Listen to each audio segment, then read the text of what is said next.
Vriende, baie welkom en ook net van my kant af. Baie mooi Moedersdag aan al die mammas wat hier so by ons is vandag. En ek sal vir julle nou 'n gebed doen. Mag die Here vir julle ryklik seën in hierdie dag en julle tyd saam met julle families geniet. Kom ons sit net so en dan bid ons saam.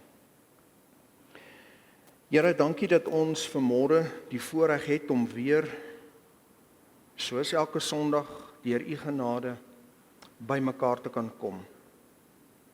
En Here, die weer is koud, maar ons harte is warm. Want U het 'n werk in ons lewens begin wat U sal voltooi. En Here, U sal vir ons bring tot by die einde van hierdie reis in die nuwe Jerusalem. En ons aanbid U vanmôre daarvoor. Dankie vir U woord, dankie dat dit so 'n kragtige woord is wat ons bemoedig en versterk, wat vir ons wys, Here, wat is U plan en wat is U wil, wie U is, wie U nie is nie, wie ons is en wie ons nie is nie, en dat dit vir ons duidelik maak, Here, U plan wat voor die grondlegging van die wêreld al vas was. Dankie daarvoor, Here. Help ons vanmôre om ons harte oop te maak, leer ons uit U woord, en seën ons. Ons bid vanmôre vir ons moeders, Here, dat U vir hulle baie ryklik sal seën, krag sal gee, wysheid, insig, en Here, dat U hulle harte sag sal hou, dat hulle kinders in hulle U liefde sal sien. Reinig en heilig ons moeders, Here, sodat hulle 'n voorbeeld sal wees vir ons almal. Ons vra dit in Jesus se naam. Amen. Verlede week, vriende, het ons klaargemaak met die profeet Nahum, en ons het verlede week gesien dat die wêreld ryp is vir God se oordeel, sy oordeel wat verseker oor die mensdom gaan kom. Vanmôre begin ons met 'n nuwe klein profeet, naamlik Sefanja, en vanmôre sal ons weer net oorsigtelik na hierdie profeet kyk, en ons gaan nie vanmôre in een van die hoofstukke begin fokus nie, ons sal net kyk na die oorsig van hierdie profesie, en dan gaan ons van volgende week af sal ons met hoofstuk 1 begin. Nou vriende, soos met baie van die Ou Testamentiese profete, weet ons nie verskriklik baie van die profeet Sefanja nie. Wat ons wel weet is dat hy een van die agterkleinkinders van koning Hiskia was. Hy was dus van adelike afkoms en deel van die koninklike familie, soos ook die profeet Jesaja. As julle saam met my vers 1 lees van Sefanja, dan sien ons hoe baie duidelik Sefanja homself identifiseer as deel van die koninklike familie. Vers 1 lees as volg: Die woord van die Here wat gekom het tot Sefanja, die seun van Kusi, die seun van Gedalja, die seun van Amaria, die seun van Hiskia, in die dae van Josia, die seun van Amon, die koning van Juda. Sy naam beteken in die Engels, as jy na die Hebreëse term gaan kyk, Yah has secreted, of as 'n mens dit in die Afrikaans vertaal, God het hom weggesteek. Nou vriende, die vermoede bestaan dat God vir Sefanja weggesteek het van die woede en die bloeddorstigheid van die bose koning Manasseh. Manasseh, die seun van Hiskia, een van Sefanja se ooms, het baie van die seuns in die koninklike familie aan Moloch geoffer. Sefanja is blykbaar deur God bewaar hiervan. Een van die teorieë is dat sy moeder hom weggesteek het om hom te red, en dat sy waarskynlik hierdie naam vir hom gegee het. God het hom weggesteek. Nou vriende, Sefanja profeteer in die nadraai van koning Manasseh se verskriklike afgodery. Manasseh het nie net kinderoffers aan Moloch gebring nie, hy het ook die Asherah-pale en die falliese simbole weer in die land opgerig, en hy het die volk teruggelei na die vrugbaarheidskultusse van die Kanaaniete, met al die onreinheid wat daarmee gepaard gegaan het. En die woord sê dat Manasseh die volk meer laat sondig het as Al die konings voor hom. Niemand het nooit die volk so laat sondig soos die koning Manasse nie. Hy het hulle so laat sondig dat hulle meer sondig geword het as die Kanaaniete wat God voor hulle uitgedryf het. Die Kanaaniete wat oorspronklik die land Kanaan in besit gehad het.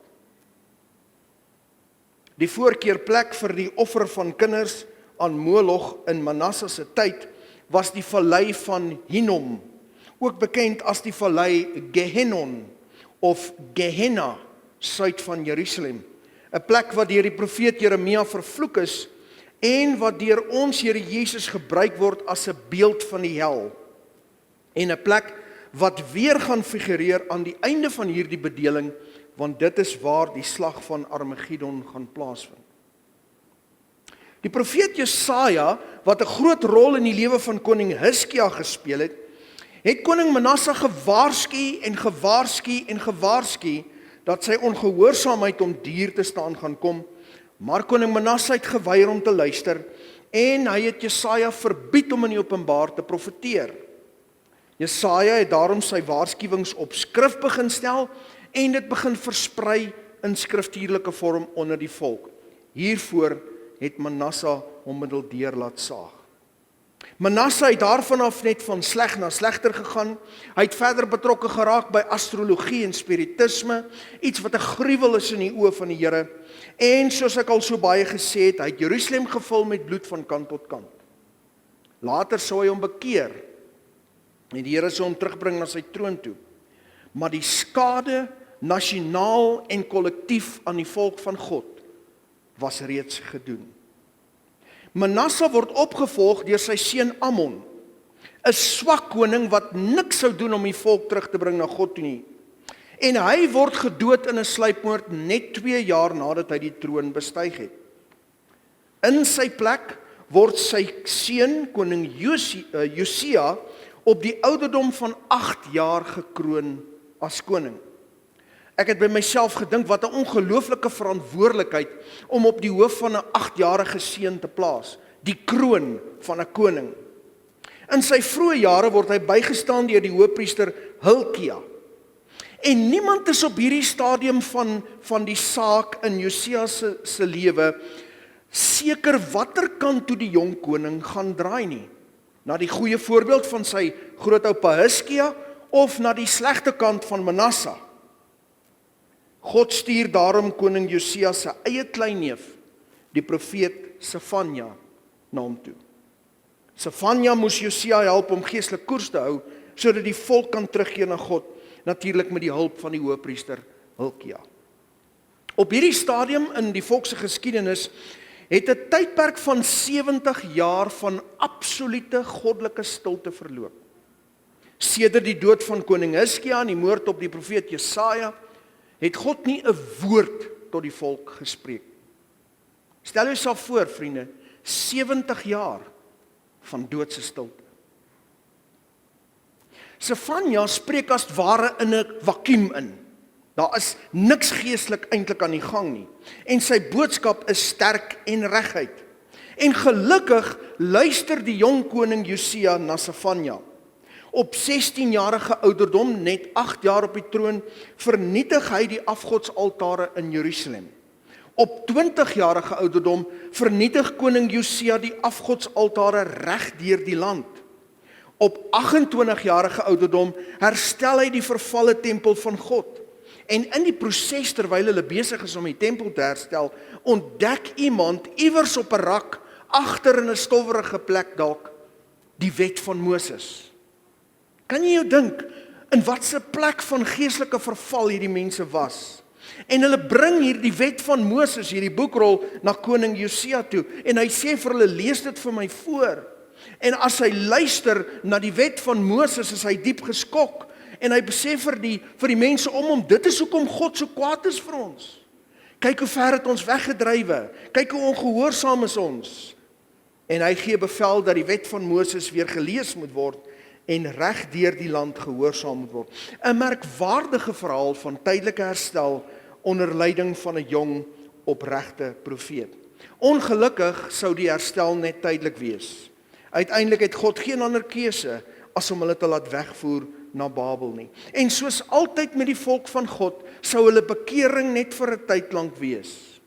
Maar, ten minste vir die regeringstyd van koning Josia, is Sefanja daar om hom te help en hom by te staan. En hy pen in hierdie tyd, hierdie waardevolle profesie neer, wat ook vir my en vir jou in die laaste dae baie sal beteken. Soos baie van die ander profete in die Ou Testament, fokus Sefanja op die dag van die Here, the day of the Lord. 'n tema wat hy in sy profesie omtrent 23 keer gebruik. Die dag van die Here wat eintlik beteken die tyd van die Here, die tyd van afrekening. Sefanja sê in hierdie profesie dat God geïrriteerd is. Nie op 'n menslike selfsugtige manier geïrriteerd is nie, nee, hy's goddelik geïrriteerd en hy het 'n afskuw van hulle sonde en hulle ongehoorsaamheid irriteer hom. En Sefanja waarsku dat God se woede op die dag van die Here gaan oorkook. Amper in dieselfde gedagtegang as wat Paulus dit in Romeine 1 vers 18 gebruik. Luister na hierdie woorde, want die toorn van God word van die hemel af geopenbaar oor al die goddeloosheid en ongeregtigheid van die mense wat in ongeregtigheid die waarheid onderdruk. Dis dieselfde tipe van waarskuwing, die toorn van God gaan oorkook soos 'n pot met sop wat oorkook. Die profesie deel op in 3 duidelike dele. Eerstens spreek Sefanja hulle afgoderry aan en hy noem dit vreemde godsdiens. Dis vanaf hoofstuk 1 vers 4 tot hoofstuk 2 tot 3. Sefanja spreek die volk aan oor die vreemde gode wat hulle toegelaat het. En hy doen dit deur 4 stadia. Hy sê vir hulle in die eerste stadium, julle verdien wat oor julle gaan kom, want julle het wegbeweeg van God af. Dan verklaar hy vir hulle wat God met hulle gaan doen as gevolg van hulle ongehoorsaamheid. Dan beskryf hy presies vir hulle wat met hulle gaan gebeur. En dan in die 4de plek gee hy vir hulle 'n afrit. 'n Kans om hulle te bekeer. Hulle kan steeds terugdraai na God toe, maar hulle moet hulle self voor God verneder. Tweedens spreek hy die volke rondom Juda aan in die tweede gedeelte. Mens kan dit noem verdoemde streke. Hy waarsku die streke om Juda wat vir Juda bedreig en verlei het. Hy fokus sy waarskuwings aan die Filistyne in die weste, die Moabiete en die Ammoniete in die ooste, Egipte en Ethiopië in die suide en die Assiriërs in die noorde. En Sefanja sê vir hierdie nasies, God gaan julle dissiplineer omdat julle my volk nie gerespekteer het nie, omdat julle my volk verdruk het en omdat julle my volk verlei het. Maar ook vir Juda is daar 'n boodskap van dissipline. God sê vir hulle, ek gebruik hierdie nasies om julle te dissiplineer, want ek dissiplineer wie ek liefhet. In die 3de gedeelte praat Sefanja oor God se regverdige oordeel en die volk se toekomstige verlossing. In die eerste deel van hierdie laaste gedeelte spreek hy hulle nasionale hardkoppigheid aan, as 'n volk, as 'n mens, as 'n groep, hulle volharding in sonde, hulle rebellie, hulle weerstand teen die Here. En hy moedig die volk aan om tot God te roep vir genade, en dan beloof hy dat God hulle weer sal herstel en aan hulle vreugde gee, en dat hy hulle sal terugbring na hulle eie land. Die spanning wat Sefanja skep in hierdie profesie, doen hy deur 'n wisselwerking van dit wat gebeur as God vir hulle is, en dit wat gebeur as God teen hulle is, die seën en die vloek. En hy vra in hierdie profesie die vraag eintlik aan hierdie volk, wil julle regtig die oordeel van God beleef? God is genadig en wil julle genadig wees, maar dan moet julle vir genade vra. Opreg vra. Want die wat opreg en nederig om genade vra, is die enigste mense op aarde wat waarlik vergewe kan word. En wat waarlik God se genade kan beleef. En hulle is ook die enigste mense wat sal kan leer om te vergewe. Wat sal kan leer om weer genadig te wees, want hulle is vergewe en hulle is begenadig. David Pawson skryf hieroor, luister hoe mooi verduidelik dit. Hy sê, ek luister na baie gebede van mense wat bid vir baie dinge. Maar dit vul my met opgewondenheid wanneer mense om God se genade vra. Wanneer mense om God se genade vra, verstaan hulle 'n kernwaarheid aangaande die koninkryk van God. Hy sê, want ons vra net vir genade, wanneer ons besef hoe sleg en hoe sondig ons is. Wanneer ons goed voel oor onsself, skryf hy, vra ons vir allerhande ander dinge. Ons vra vir gesondheid, en ons vra vir krag, en ons vra vir leiding, allerhande dinge bid ons voor, maar nooit vir genade nie. Want, het ek verder geskryf, wanneer dit met ons goed gaan, dan dink ons nie dat ons dit nodig het nie. Want, het ek bygevoeg, ons is van nature, almal van ons, hoogmoedig en eie geregtig. Sefanja moedig die volk aan om God te vra vir genade, om God te smeek vir genade, om die afrit te vat en onder die oordeel van God uit te kom. Dan profeteer Sefanja aangaande die internasionale verwoesting. Hy het nou gepraat oor die nasionale, nou praat hy oor die internasionale verwoesting van die dag van die Here. En ons lees in Sefanja 3 vers 8, daarom verwag my, spreek die Here, op die dag wat ek my gereed maak vir die buit, want dit is my strafoordeel om nasies te versamel, koninkryke te vergader, om my grimmigheid oor hulle uit te stort, al die gloed van my toorn, want die ganse aarde sal deur die vuur van my ywer verteer word. Dit waarna ons verlede week ook verwys het. In die laaste gedeelte van die profesie is daar weer profeties kenmerkend die beloftes van hoop. Eerstens vir die nasies, God sal sy mense trek uit al die nasies op aarde, uit elke volk en stam en taal, en ook oor sy eie volk sal hy sy seën uitstort. Hulle sal hulle weer verheug en hulle sal terugkeer. Waar Sefanja ophou, tel 'n ander jong profeet die las van profesie op, naamlik Jeremia, die wenende profeet. En hy sou die volk verder waarsku, en ek sien uit daarna wanneer ons ook in sy profesie begin. Sefanja, soos die meeste ander profete, lê klem op die komende oordeel van God, in hulle eie tyd, sowel as in die tyd van die dag van die Here. Sefanja profeteer byvoorbeeld in hoofstuk 1 vers 15, hy sê, die dag is 'n dag van grimmigheid, 'n dag van benoudheid en angs, 'n dag van woestheid en verwoesting, 'n dag van duisternis en donkerheid, 'n dag van wolke en wolkenag. Ons Heiland sê in Matteus 24 vers 29, en dadelik na die verdrukking van daardie dae sal die son verduister word, die maan sal sy glans nie gee nie, die sterre sal van die hemel val en die kragte van die hemele sal geskit word. Beide verwys na die dag van die Here. Wat interessant is aangaande die profeet Sefanja, is die korrelasie tussen sy profesie en die boek Openbaring. Beide Sefanja en die boek Openbaring begin met God se waarskuwings aan sy eie mense. Die struktuur van die twee boeke is baie dieselfde. Juda word gewaarsku in Sefanja, die kerk word gewaarsku in Openbaring. Beide boeke beweeg dan na die oordeele van God oor die nasies. Sefanja 2 wat praat met al die nasies rondom Juda, en Openbaring 4 tot 15 wat deel met God se oordeel oor die nasies. Beide beweeg dan aan na die dag van die Here, die oordeelsdag. Sefanja 3 vers 1 tot 8 deel met Juda se, en Openbaring 20 deel met die groot wit troonoordeel. En beide sluit af met beloftes dat God aan sy mense 'n plek sal gee waar hulle vir ewig kan woon. Sefanja 3 vers 9 tot 20 en Openbaring 21 en 22. In Sefanja is dit die ou stad Jerusalem en in Openbaring is dit die nuwe Jerusalem. In Sefanja kom God as koning, in Openbaring kom ons Here Jesus as koning. David Paulsen skryf hieroor, hy sê, daar is meer as 400 sinspelings tussen die Ou Testament en die boek Openbaring, maar een van die belangrikste koneksies met die profeet Sefanja is Openbaring. So word 'n weggesteekte boek in die Ou Testament 'n baie belangrike boek vir ons verstaan van die toekoms. Wat is die kerntemas van hierdie profesie.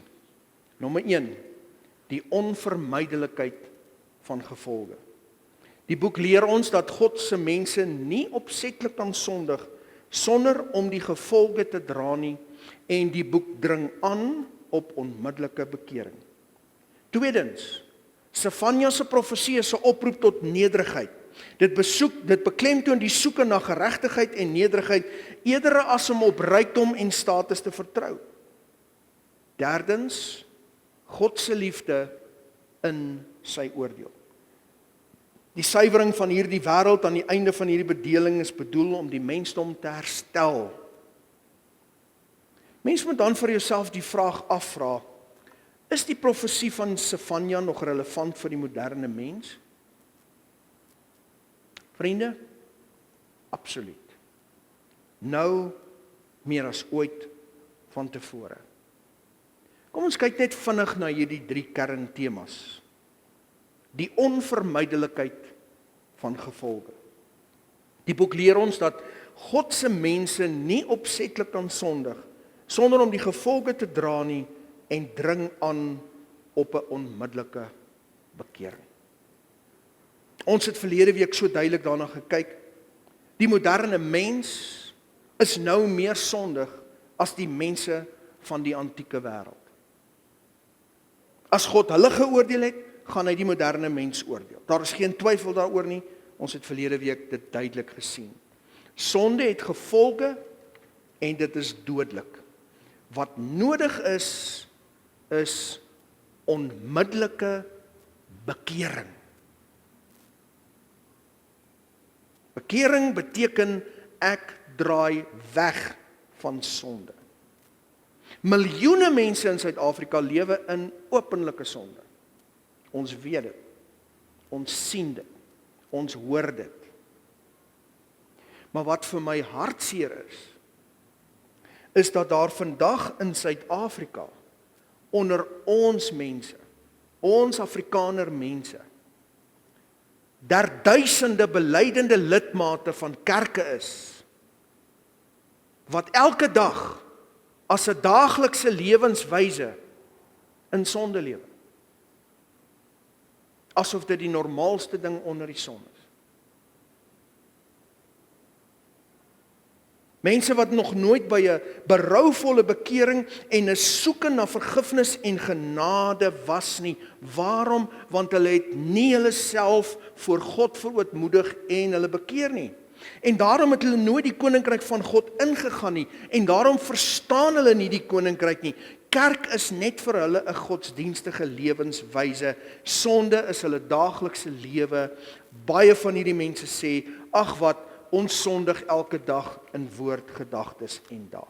Mense drink, hulle rook, hulle dans, hulle dobbel, hulle is gierig, hulle is kinder, hulle begeer, hulle is selfsugtig, hulle lewe net vir hulle self, en dit is niks snaaks vir hulle nie, want hulle verstaan nie die beginsel van selfverloning en kruis opneem nie, want hulle het nog nooit voor God in berou gebuig nie, en hulle bekeer nie. Hoekom? Want mense besef nie in wat se doodsgevaar hulle verkeer nie. Die Here Jesus het mos vir ons sonde gesterwe. Dis mos nou onder sy bloed. Ons bely net dat hy vir ons sonde gesterwe het, en dan kan ons mos nou aangaan. En so sondig ons rustig voort. Daar's geen besef van sonde en verlorenheid nie. Geen besef dat sonde steeds dodelik en geestelik vernietigend nie. Geen nood om voor God te bekeer nie. Niks. Sefanja waarsku ons as moderne mense. Sonde het gevolge. Bekeer jou dus en doen dit gou. Roep die Here aan terwyl hy te vind is. Soek hom terwyl hy naby is. Dit is 'n oproep tot nederigheid. Dit beklemtoon die soeke na geregtigheid en nederigheid. Eerder as om op rykdom of status te vertrou. As daar een kenmerk van die moderne mens is dit ons hoogmoed. Ons soeke na status en rykdom, die begeerte om te kan sê, ek is beter en ryker as jy, ek het meer as jy, myne blink meer as joune. Dis die wêreld daar buite. In ons Afrikaner kultuur. Maar wat ons nie onder ons Afrikaner mense sien nie, is 'n soeke na geregtigheid, nederigheid en heiligheid. Ons sien dit nie. Ons is suksesvol en wil groot wees en ons soek nog en nog en elkeen is 'n god in hulle eie oë. Vriende, gaan nou die Engelse woord gebruik want die Afrikaanse woord sê net nie so lekker nie. Die entitlement van die moderne mens is verstommend, selfs in ons kultuur. Dis verstommend. Kerke sit stampvol mense wat getrakteer wil word, wat wil hoor hoe goed en geseënd hulle is, vir wie daar 'n wonderlike atmosfeer geskep moet word, vir wie net die beste musiek en dekor voorberei moet word, maar niemand in daardie kerke verneder hulle self, verootmoedig hulle voor die lewende en heilige God van die hemel in berou en in bekering en begin Jesus volg in heiligheid nie.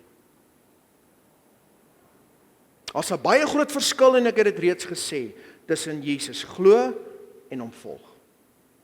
Baie groot verskil. Die duiwels glo ook dat hy gesterf het, dat hy opgestaan het. Niemand in ons moderne kultuur, laat ek dit anders sê, baie in ons moderne kultuur wil hulle nie bekeer van hulle sonde en selfsug nie. En wanneer 'n predikant in van ons groot kerke waarlik by die Here uitkom en begin praat oor hierdie dinge, dan word hy vinnig verwyder.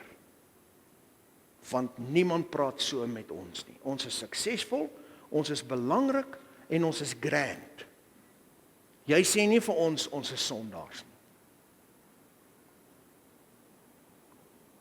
En soos die volk van God in Sefanja se tyd, leef mense rustig voort in hulle sonde.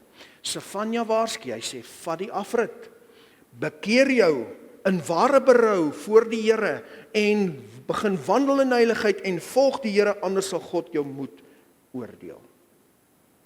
God se liefde in sy oordeel, die laaste een. Die suiwering van die wêreld aan die einde van hierdie bedeling is bedoel om die mensdom te herstel, nie om te vernietig nie. Wanneer God aan die einde van hierdie bedeling die mense van hierdie wêreld oordeel, en wanneer hy by die finale groot wit troon oordeel die skape van die bokke skei, dan doen hy dit om die mensdom te herstel. Sien vriende, ons besef nie hoe diep siek ons is van sonde nie.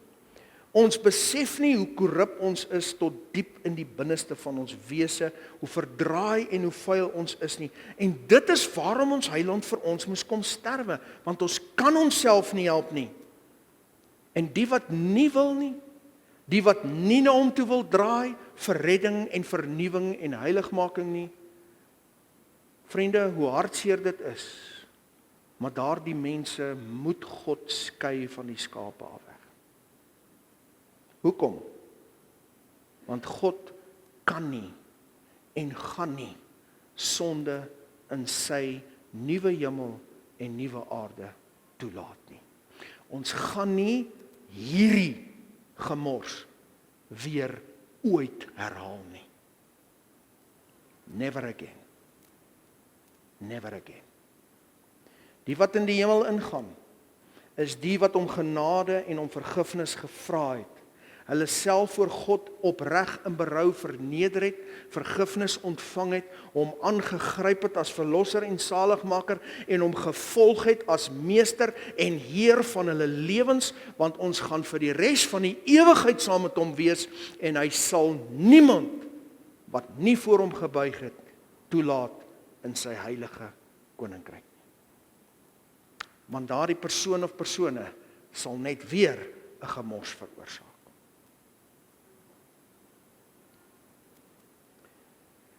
Daar kan niks onrein in die nuwe Jerusalem inkom nie. En daarom moet God reinig. Hy het nie 'n keuse nie. Maar dis hoekom hy ons die afrit nog gee en sê, vat die afrit, kom onder my oordeel uit, ek wil jou nie oordeel nie.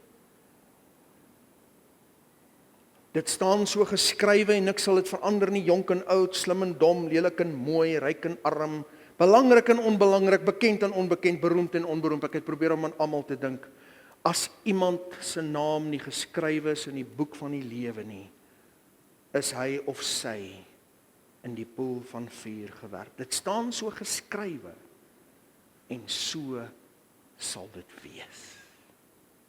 Want God kan nie met sonde saamloop nie. Mag hierdie profesie wat ons in die volgende 3-4 weke gaan deurwerk, ons help om te sien, hoe het Sefanja die saak beskou? Hoe het God deur hom gewerk? Watter waardevolle lesse kan ons by hom leer? En wat kan ons ook aan ons medemens gaan oordra en sê, weet jy wat, gaan lees hierdie gedeelte in Sefanja, bekeer jou tot die Here. En mag hierdie boek ons bou en vernuwe en versterk. Kom ons bid saam. Here, dankie dat ons na nog een van die klein profete kan kyk. Eenvoudige mense deur wie u kragtig gewerk het. Dankie Here vir hierdie manne se gehoorsaamheid. In 'n tyd wat dit baie moeilik was. As 'n mens dink aan wat Jeremia alles deurgegaan het, wat Jesaja deurgegaan het. Maar hulle was getrou aan u Here. En vandag het ons u woord.